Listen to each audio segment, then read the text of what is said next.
염라대왕이 직접 무릎 꿇고 사과한 조선 선비의 정체 지옥 최고 권력자도 굴복시킨 충격적 진실. 조선시대 한 선비가 갑자기 죽어 저승에 끌려갔습니다. 하지만 염라대왕 앞에 선 그 순간 지옥 최고 권력자가 갑자기 무릎을 꿇고 사과하기 시작했습니다. 도대체 이 평범한 선비에게 무슨 비밀이 숨겨져 있었을까요?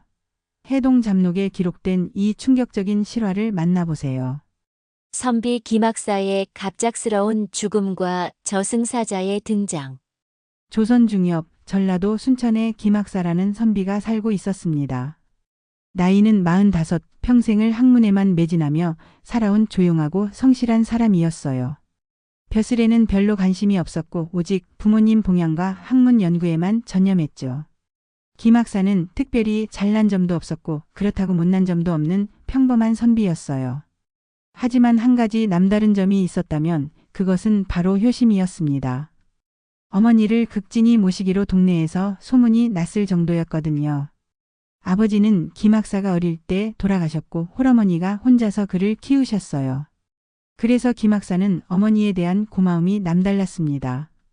어머니, 오늘은 기분이 어떠십니까? 우리 아들 덕분에 매일이 편안하구나.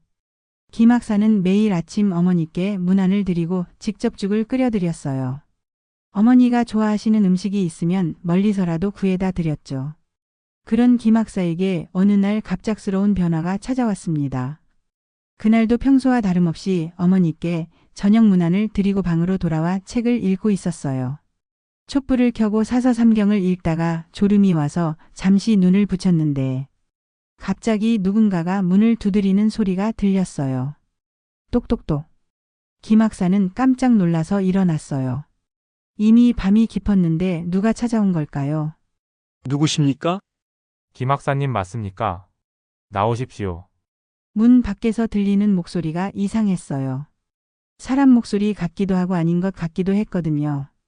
김학사가 문을 열어보니 검은 옷을 입은 2명의 사나이가 서 있었어요. 얼굴이 창백하고 눈이 깊숙이 들어가 있어서 보기만 해도 소름이 끼쳤죠. 당신들이 누구시고 이 밤중에 무슨 일로 오셨습니까? 그중 한 명이 차갑게 말했어요. 우리는 저승사자다. 내 수명이 다했으니 따라와라. 뭐라고요? 저승사자라니. 그리고 제 수명이 다했다고요? 김학사는 어리둥절했어요. 자신은 아직 젊고 건강했는데 갑자기 죽는다니. 말도 안 되는 소리입니다. 저는 아직 죽을 나이가 아니에요. 시끄럽다. 저승의 명부에 내 이름이 올라왔다. 더 이상 말 말고 따라와라. 다른 저승사자가 김학사의 팔을 붙잡았어요. 그런데 이상한 일이 벌어졌습니다. 저승사자의 손이 닿자마자 김학사의 몸이 붕 떠오른 거예요. 이게 무슨 일입니까? 김학사는 땅에서 발이 떨어진 채로 공중에 떠 있었어요. 저승사자들이 양쪽에서 그를 붙잡고 하늘로 올라가기 시작했거든요.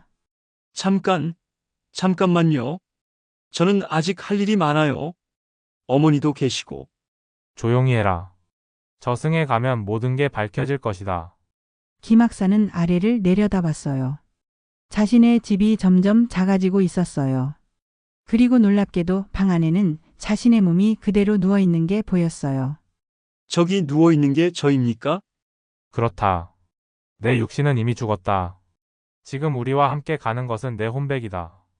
김학사는 그제야 자신이 정말로 죽었다는 것을 깨달았어요. 하지만 납득할 수 없었죠. 아직 어머니 봉양도 다 못했는데 이럴 수가 있습니까? 저승사자들은 대답하지 않고 계속 하늘로 올라갔어요. 구름을 뚫고 지나가니 완전히 다른 세상이 펼쳐졌습니다. 하늘은 회색빛이었고 해도 달도 보이지 않았어요. 대신 이상한 빛이 어둠 속에서 깜빡거리고 있었죠. 여기가 저승인가요? 아직 저승이 아니다. 저승으로 가는 길목이지. 저승사자들은 김학사를 데리고 계속 날아갔어요. 아래를 보니 끝없는 강이 흐르고 있었어요. 그 강 위에는 큰 다리가 하나 놓여 있었죠. 저 다리가 삼도천 다리다. 모든 죽은 자들이 지나가야 하는 다리지. 다리 입구에는 무시무시하게 생긴 귀신들이 줄을 서 있었어요. 모두 슬프고 무서운 표정을 하고 있었죠. 저 사람들도 모두 죽은 사람들인가요? 그렇다. 모두 심판을 받으러 가는 길이다. 김학사는 가슴이 답답했어요. 자신도 저줄에 서서 심판을 받아야 한다니. 그런데 정작 자신은 왜 죽었는지도 모르겠고 무슨 죄를 지었는지도 모르겠었어요. 저는 평생 착하게 살았는데 무슨 심판을 받는다는 겁니까? 그건 염라대왕께서 판단하실 일이다. 우리는 그냥 데려다 드리기만 하면 된다. 저승사자들은 김학사를 다리 위로 데려갔어요. 다리를 건너는 동안 김학사는 아래 강물을 내려다봤는데 그 물이 시커멓고 무서웠어요. 가끔씩 물속에서 사람 얼굴 같은 게 보이기도 했죠. 저 강물은 뭡니까? 망천강이다. 생전의 모든 기억을 잊게 만드는 강이지. 다리를 다 건너니 거대한 성문이 나타났어요. 그 성문 위에는 지옥문이라고 쓰여 있었어요.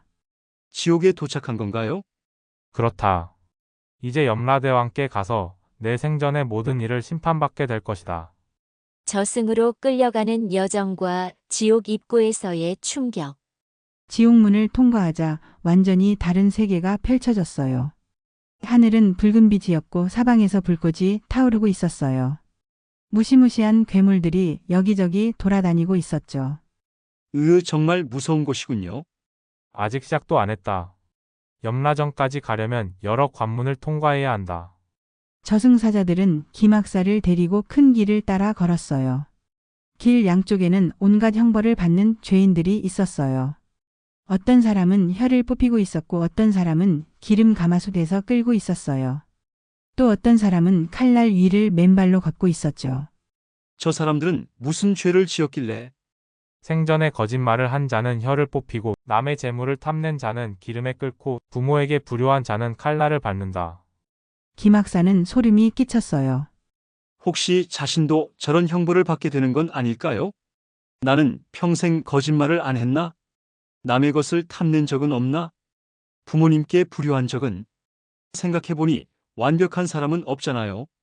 아무리 착하게 살았어도 작은 실수들은 있었을 거예요. 한참을 걷다 보니 첫 번째 관문이 나타났어요. 거기에는 시황전이라고 쓰여 있었어요. 시황전이 뭡니까? 죽은 지 7일 만에 받는 첫 번째 심판이다. 거기서 내 생전의 죄를 조사한다. 시황전 앞에는 긴 줄이 늘어서 있었어요. 수백 명의 죽은 자들이 자신의 차례를 기다리고 있었죠. 저도 저 줄에 서야 하나요? 아니야, 너는 특별 케이스다. 바로 염라전으로 간다. 특별 케이스라니 무슨 뜻입니까? 저승사자들은 대답하지 않고 김학사를 데리고 시황전을 지나쳤어요. 두 번째 관문도 지나고 세 번째 관문도 지나갔어요. 보통 죽은 사람들은 각 관문에서 심판을 받아야 하는데 김학사만 계속 그냥 지나가는 거였어요. 이상하네요. 왜 저만 심판을 안 받고 지나가는 겁니까? 염라대왕께서 직접 보겠다고 하셨다. 그러니까 조용히 따라와라. 김학사는 점점 궁금해졌어요. 자신이 뭐가 그렇게 특별하다는 걸까요? 드디어 가장 큰 건물이 나타났어요. 그 건물은 다른 전각들과는 비교도 안 될 정도로 크고 웅장했어요. 지붕은 황금으로 만들어져 있었고 기둥은 옥으로 만들어져 있었죠. 저기가 염라전입니다. 염라전 입구에는 수많은 귀신들이 지키고 있었어요. 모두 무시무시하게 생긴 것들이었죠. 소머리, 말머리, 돼지머리를 한 귀신들도 있었어요. 정말 무서워요. 염라대왕의 부하들이다. 모두 생전에 악한 일을 많이 한 자들이 죽어서 저런 모습이 된 것이다. 김학사는 떨리는 다리로 염라전 안으로 들어갔어요. 염라전 내부는 정말 장관이었어요. 천장이 보이지 않을 정도로 높았고 벽에는 온갖 그림들이 그려져 있었어요. 사람들이 착한 일하는 그림도 있었지만 악한 일하는 그림이 더 많았어요. 그리고 정면에는 거대한 옥좌가 있었어요. 그 옥좌에 앉아있는 분이 바로 염라대왕이었죠. 염라대왕은 정말 위압적이었어요. 키가 보통 사람의 2배는 되어 보였고 얼굴도 무시무시했어요. 눈은 불꽃처럼 빨갛고 수염은 까맣게 늘어져 있었죠. 김학사, 앞으로 나와라. 염라대왕의 목소리가 전각 전체에 울려 퍼졌어요. 김학사는 무릎이 떨려서 제대로 걸을 수도 없었어요. 예. 김학사가 옥좌 앞으로 걸어 나가는데 갑자기 염라대왕의 표정이 이상하게 변했어요. 처음에는 위험 있고 무서운 표정이었는데 점점 당황하는 표정이 되더니 나중에는 완전히 놀란 표정이 되었어요. 예. 염라대왕이 말을 더듬기 시작했어요. 지옥의 최고 권력자가 말을 더듬는다니. 김학사도 이상했어요. 분명히 자신을 심판하려고 불렀는데 왜 저런 표정을 짓는 걸까요? 염라대왕님, 저를 부르셨습니까? 그 순간 염라대왕이 갑자기 옥좌에서 일어났어요. 그리고 믿을 수 없는 일이 벌어졌습니다. 염라대왕의 법정과 예상치 못한 반전의 시작. 염라대왕님, 무슨 일이십니까? 김학사는 깜짝 놀라서 뒤로 물러섰어요. 지옥의 최고 권력자가 자신에게 무릎을 꿇다니. 이럴 수가 있나요? 하지만 더 놀라운 일이 벌어졌어요. 염라대왕뿐만 아니라 주변에 있던 모든 귀신들과 저승 관리들도 일제히 무릎을 꿇기 시작한 거였어요. 아, 이럴 수가. 정말 죄송합니다. 염라대왕이 땅에 머리를 박으며 사과했어요. 그 모습을 본 김학사는 정신이 하나도 없었죠. 염라대왕님, 도대체 무슨 일인지 설명해 주십시오. 저는 아무것도 모르겠어요. 그때 염라대왕 옆에 있던 한 관리가 두꺼운 책을 들고 왔어요. 그 책은 생사부라고 불리는 책으로 모든 사람의 생사가 기록되어 있는 책이었어요. 대왕님, 이분의 기록을 다시 한번 확인해 보겠습니다. 관리가 책을 펼치더니 김학사의 이름을 찾기 시작했어요. 김학사. 이상합니다. 뭐가 이상하다는 거냐? 이분의 수명이 아직 30년이나 더 남아 있습니다. 뭐라고? 염라대왕이 벌떡 일어나서 생사부를 직접 들여다봤어요. 이럴 수가 정말로 수명이 30년이나 더 남아 있구나. 그럼 왜 저승사자들이 데려온 거지? 그때 저승사자 2명이 떨면서 앞으로 나왔어요. 죄송합니다, 대왕님. 저희가 실수를 했습니다. 실수라고? 어떤 실수를 했다는 거냐? 같은 이름을 가진 다른 사람을 데려와야 했는데 잘못 확인하고 이분을 데려왔습니다. 염라대왕의 얼굴이 새빨갛게 달아올랐어요. 이 바보들아. 사람 목숨을 가지고 장난하는 거냐? 정말 죄송합니다.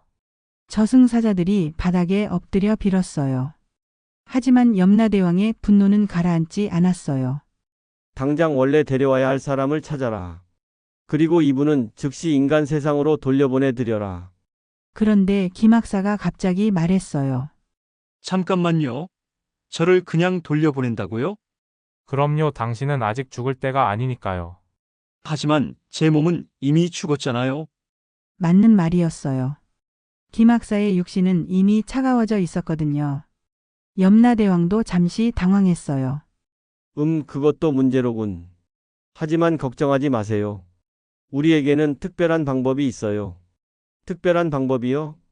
당신의 혼을 다시 육신에 돌려보내는 방법 말입니다. 다만 염라대왕이 말을 멈췄어요. 다만 뭔가요? 다만 그 과정에서 당신이 여기서 본 모든 것을 기억하게 될 겁니다.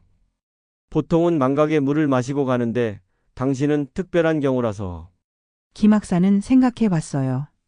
저승의 모든 것을 기억한 채로 인간 세상에 돌아간다는 것. 그것은 정말 특별한 경험이 될 거예요. 좋습니다. 그렇게 해주세요. 그런데 갑자기 염라대왕이 또 다른 말을 했어요. 하지만 그 전에 한 가지 더 확인하고 싶은 것이 있습니다. 뭔가요? 염라대왕이 생사부를 다시 들여다보더니 놀란 표정을 지었어요. 이상하군요. 당신의 기록 중에 특별한 부분이 있네요. 특별한 부분이라니요? 당신의 전생과 관련된 내용입니다. 김학사는 고개를 갸우뚱했어요. 전생이요? 저는 그런 거 믿지 않는데요. 보통 사람들은 전생을 기억하지 못하죠. 하지만 저승에서는 모든 게 기록되어 있어요. 염라대왕이 생사부의 다른 페이지를 넘겼어요. 여기 보세요. 당신의 전생 기록이 나와 있어요.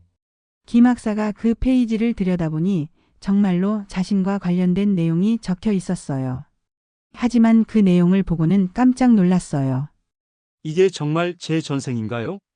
맞습니다. 그리고 바로 그 때문에 제가 당신에게 무릎을 꿇은 것입니다. 김학사의 숨겨진 과거와 놀라운 정체 공개. 염라대왕이 생사부를 김학사에게 보여주었어요. 그 페이지에 적힌 내용은 정말 놀라웠어요. 전생에 당신은 우리나라 건국에 큰 공을 세운 대신이었습니다. 대신이었다고요? 그뿐만 아니라 나라를 위해 목숨을 바친 충신 중에 충신이었어요. 김학사는 믿을 수 없다는 표정으로 그 기록을 읽어봤어요. 전생에 당신 이름은 정충신이었어요. 조선 건국 초기에 왜구들이 침입했을 때 혼자서 적진에 뛰어들어 수많은 백성들을 구하고 장렬히 전사했습니다. 그런 일이 있었나요? 그때 당신이 구한 백성들이 1000명이 넘었어요. 그 공로로 하늘에서 특별한 상을 받았죠. 염라대왕이 다른 페이지를 보여줬어요. 여기 보세요. 1000명을 구한 자는 천년의 복을 받는다고 되어 있어요. 그 복 때문에 이번 생에서도 특별한 보호를 받고 있는 겁니다. 김학사는 어리둥절했어요. 하지만 저는 평범한 선비일 뿐인데요.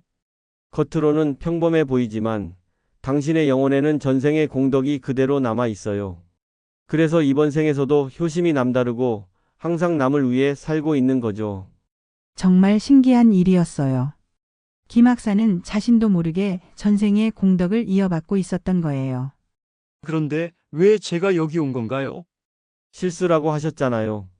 염라대왕이 고개를 끄덕였어요. 맞아요. 실수긴 했지만 어쩌면 운명이었을지도 모르겠어요. 운명이라니요? 사실은 당신에게 특별한 임무를 부여하고 싶었거든요.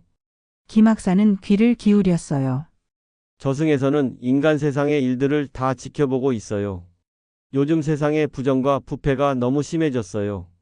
벼슬아치들은 백성들을 괴롭히고 부자들은 가난한 사람들을 무시하고 그런 일들이 많긴 하죠. 그래서 하늘에서 특별한 사람을 보내서 세상을 바로잡으라고 했어요. 그 특별한 사람이 바로 당신입니다. 김학사는 깜짝 놀랐어요. 저요? 저는 그런 대단한 사람이 아닌데요. 아니에요. 당신은 전생에 이미 그 능력을 보여줬어요. 그리고 이번 생에서도 효심과 인덕을 갖추고 있어요. 염라대왕이 일어서서 김학사 앞으로 왔어요. 만약 당신이 인간 세상으로 돌아간다면 특별한 능력을 드리겠어요. 특별한 능력이요? 사람의 마음을 읽는 능력, 악한 사람과 선한 사람을 구별하는 능력, 그리고 불의를 보면 참지 못하는 정의로운 마음, 정말 대단한 능력들이었어요.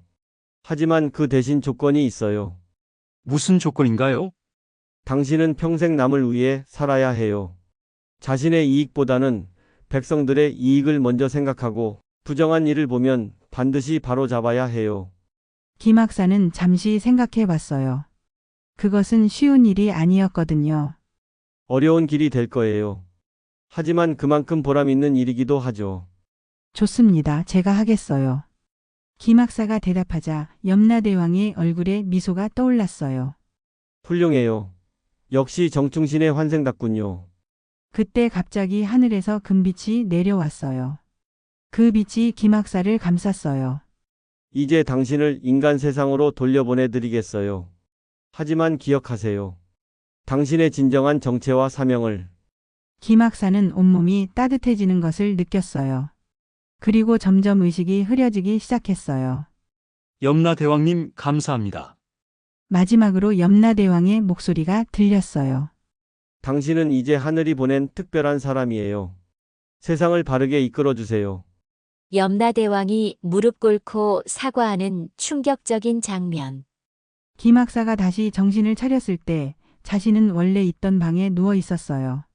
차가워진 줄 알았던 몸이 다시 따뜻해져 있었죠. 나는 분명히 죽었는데. 김학사는 벌떡 일어나서 자신의 몸을 만져봤어요. 정말로 살아있었어요. 심장도 뛰고 있었고 숨도 쉬고 있었어요. 그런데 이상한 일이 벌어졌어요. 갑자기 어머니 방에서 신음소리가 들렸거든요. 아파. 김학사는 급히 어머니 방으로 뛰어갔어요. 어머니, 어디가 아프십니까? 아들아 갑자기 가슴이 답답하고 아프구나. 김학사가 어머니를 보는 순간 놀라운 일이 벌어졌어요. 어머니의 몸에서 검은 기운이 나오는 게 보였거든요. 이게 뭐지?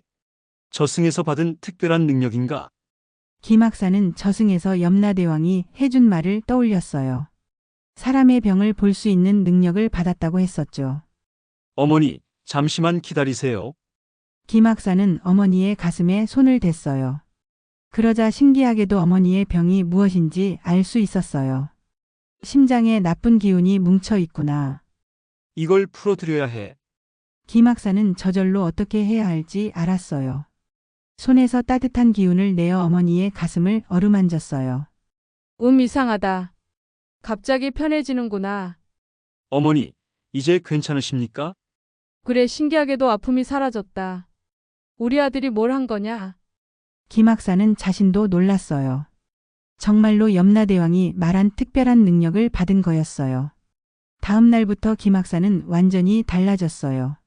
사람들을 보면 그들의 마음이 읽혔고 누가 선한 사람이고 누가 악한 사람인지 한눈에 알 수 있었어요. 며칠 후 동네에 큰 사건이 벌어졌어요. 아이고, 우리 아버지가 갑자기 쓰러지셨어요. 이웃집 총각이 울면서 뛰어왔어요. 김학사님, 제발 도와주세요. 아버지가 숨을 못 쉬고 계세요.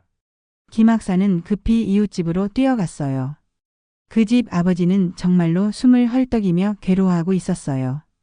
김학사가 그 아버지를 보니 목에 검은 기운이 뭉쳐 있는 게 보였어요.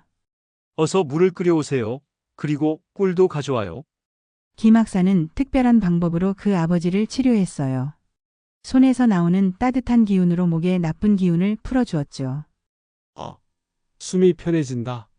정말로 그 아버지가 나아졌어요. 김학사님, 정말 감사합니다. 어떻게 이런 신기한 일이? 그냥 운이 좋았나 봅니다. 김학사는 자신의 비밀을 말할 수 없었어요. 누가 믿겠어요? 저승에 갔다 왔다는 이야기를. 하지만 이 일이 소문나면서 김학사에게 찾아오는 사람들이 많아졌어요. 병든 사람들, 고민 있는 사람들. 모두 김학사에게 도움을 청했어요. 김학사는 모든 사람을 정성껏 도와줬어요. 염라대왕과의 약속을 지키려고 했거든요. 그런데 어느 날 정말 큰 시험이 찾아왔어요. 고을 원님이 김학사를 찾아온 거예요. 김학사라는 분이 당신입니까? 예, 그렇습니다. 원님은 비단 옷을 입고 있었지만 김학사에게는 그의 마음이 시커멓게 보였어요. 욕심과 탐욕으로 가득 찬 나쁜 사람이었어요. 소문을 들으니 당신이 병을 고친다고 하던데 내 병도 고쳐줄 수 있겠어? 어디가 불편하십니까? 요즘 밤에 잠을 못 자겠어. 자꾸 악몽을 꾸고. 김학사가 원님을 자세히 보니 그의 주변에 무수히 많은 원한의 기운이 맴돌고 있었어요. 분명히 많은 백성들을 괴롭힌 죄 때문일 거예요. 원님, 병을 고치려면 먼저 마음을 바르게 하셔야 합니다. 마음을 바르게 하라고? 그게 무슨 소리여? 백성들에게 잘못한 일이 있으시면 사과하시고 앞으로는 선정을 베푸셔야 합니다. 원님의 얼굴이 빨갛게 달아올랐어요. 뭐라고? 감히 하급 선비가 원님에게 훈계를 하다니. 하지만 김학사는 물러서지 않았어요. 이것이 바로 염라대왕이 말한 사명이었거든요. 원님, 정의가 무엇인지 다시 생각해 보십시오. 도덕이 승리하는 감동적인 결말. 원님은 화가 나서 소리쳤어요. 이 건방진 놈. 당장 곤장을 쳐라. 원님의 부하들이 김학사를 잡으려고 했어요. 하지만 그 순간 놀라운 일이 벌어졌어요. 갑자기 하늘에서 번개가 쳤거든요. 쾅! 번개가 원님 바로 앞에 떨어지면서 땅이 갈라졌어요. 원님과 부하들은 깜짝 놀라서 뒤로 물러섰어요. 이게 무슨 일이여? 김학사는 놀라지 않았어요. 이것도 하늘의 보호 때문이라는 걸 알았거든요. 원님, 하늘이 보고 계십니다. 더 이상 백성들을 괴롭히지 마십시오. 원님은 무서워서 벌벌 떨었어요. 당신이 도대체 누구여? 저는 그냥 평범한 선비입니다. 하지만 정의를 지키는 사람입니다. 그 후로 원님은 정말로 달라졌어요. 김학사의 말을 듣고 백성들에게 사과했고 착한 정치를 하기 시작했어요. 이 소문이 퍼지면서 김학사는 더욱 유명해졌어요. 멀리서도 사람들이 찾아왔어요. 김학사님, 우리 마을에도 와서 도와주세요. 악한 관리가 백성들을 괴롭히고 있어요. 김학사는 여기저기 다니면서 사람들을 도와줬어요. 병든 사람은 치료해주고 억울한 사람은 도와줬어요. 그리고 나쁜 관리들에게는 정의가 무엇인지 가르쳐줬어요. 몇 년이 지나자 김학사가 있는 지역은 완전히 달라졌어요. 부정부패가 사라지고 백성들이 평화롭게 살게 되었어요. 그런데 어느 날 밤 김학사의 꿈에 염라대왕이 나타났어요. 김학사, 정말 훌륭하게 사명을 다하고 있군요. 염라대왕님, 오랜만입니다. 당신 덕분에 세상이 많이 좋아졌어요. 하늘에서도 매우 만족해 하고 계세요. 감사합니다. 하지만 아직 할 일이 많아요. 그래요. 하지만 너무 무리하지는 마세요. 당신도 행복하게 살 권리가 있어요. 염라대왕이 웃으면서 말했어요. 그런데 한 가지 좋은 소식이 있어요. 무슨 소식인가요? 당신의 어머니께서 앞으로 20년을 더 건강하게 사실 거예요. 그리고 당신도 훌륭한 배필을 만나게 될 거예요. 정말인가요? 당신이 선한 일을 많이 했으니까 그에 대한 보상이에요. 정말로 염라대왕의 말이 맞았어요. 얼마 후 김학사는 착하고 아름다운 여자와 결혼했어요. 그 여자도 김학사처럼 남을 돕는 일을 좋아하는 사람이었어요. 김학사 부부는 함께 더 많은 사람들을 도왔어요. 병원도 지었고 가난한 아이들을 위한 학교도 만들었어요. 어머니도 정말로 20년을 더 건강하게 사셨어요. 김학사의 효심 덕분에 늘 행복해 하셨죠. 우리 아들이 이렇게 훌륭한 사람이 되다니. 정말 자랑스럽구나. 어머니 덕분입니다. 어머니가 저를 올바르게 키워주셨으니까요. 김학사는 평생 어머니를 극진히 모셨어요. 그리고 세상의 모든 사람들을 도우며 살았어요. 나중에 김학사가 정말 죽을 때가 되었을 때 저승사자들이 다시 왔어요. 하지만 이번에는 달랐어요. 김학사님 모시러 왔습니다. 저승사자들이 정중하게 인사했어요. 이번에는 실수가 아니겠죠? 네, 이번에는 정말 때가 되셨어요. 하지만 걱정하지 마세요. 당신은 천국으로 가시게 됩니다. 김학사는 웃으면서 말했어요. 좋은 인생이었어요. 많은 사람들을 도울 수 있어서 행복했어요. 이렇게 김학사는 평생을 의롭게 살고 많은 사람들의 존경을 받으며 세상을 떠났어요. 그리고 그의 이야기는 오랫동안 사람들 사이에서 전해져 많은 이들에게 감동을 주었답니다. 효도와 정의가 얼마나 중요한지, 그리고 하늘은 선한 사람을 절대 버리지 않는다는 교훈을 남기면서 말이에요. 여러분, 오늘의 이야기는 어떠셨나요? 평범한 효자 선비가 저승에서 염라대왕을 굴복시킨 놀라운 사연. 정말 통쾌하지 않았나요? 이 이야기는 효도와 정의의 힘이 얼마나 위대한지를 보여주는 감동적인 실화였습니다. 조선시대 우리 조상들은 이처럼 도덕과 인의를 중시하며 살았습니다. 비록 평범한 사람일지라도 마음가짐과 행동이 바르면 하늘도 돕는다는 깊은 교훈이 담겨 있죠. 다음 시간에는 용제총화에 기록된 더욱 신기한 이야기로 찾아뵙겠습니다. 저승에서 도망쳐온 조선 농부의 충격적 증언, 과연 어떤 사연으로 저승에서 도망쳐 나온 것일까요? 구독과 좋아요로 응원해주세요. 그럼 다음 시간에 또 만나요.